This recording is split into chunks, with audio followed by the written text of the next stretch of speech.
आज आपण पाहणार आहोत स्वामी समर्थांची माळ कशी होती। स्वामी समर्थ यांच्या गळ्यात तुम्ही नेहमी पाहता ती एक खास माळ, पण ती साधी माळ नव्हती, ती होती एक दैवी तेजाची शृंखला। स्वामींची माळ ही सामान्य नव्हती। स्वामी समर्थ गळ्यात जेवढी माळ घालायचे ती कुठल्याही साधू संतासारखी माळ नव्हती। ती तुलसीच्या मण्याची नसून एका विशेष प्रकारचे रुद्राक्ष, बेल आणि सिद्ध वस्तूंनी बनलेली होती।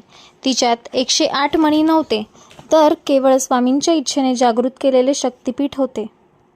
माळीचे मणी हे मंत्रबद्ध आणि शक्तिशाली होते। स्वामी समर्थ हे अवधूत होते। त्यांच्या माळेचे प्रत्येक मणी हे मंत्रबद्ध, तेजस्वी आणि कृपा केंद्र होते। एका अनुभवात सांगितलं जातं की स्वामींच्या माळेने एखाद्याच्या डोक्यावरून फिरवलं तर त्याचा रोगही बरा होत असे। माळ, भक्ती आणि दृष्टिरोधक कवच। स्वामींना ज्या भक्तांची दृष्ट लागायची त्यांना वाचवण्यासाठी त्या माळेचा वापर होय। ती माळ म्हणजे शरीराला आच्छादणारा आध्यात्मिक कवच होती। याचा अर्थ असा होता की मी ईश्वराचा आहे।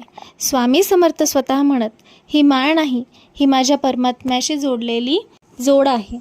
ते माळ घालायचे कारण त्यांच्या संकल्पाचे ते प्रतीक भक्ती, सेवा आणि त्याग यांचा संगम होता।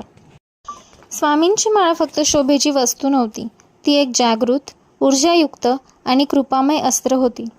ती माळ म्हणजे भक्तांना दिलेली एक अदृश्य शक्ती होती। ज्याच्या गळ्यात ही माळ असते त्याच्या अंगात दैवी तेज असतं। श्री स्वामी समर्थ।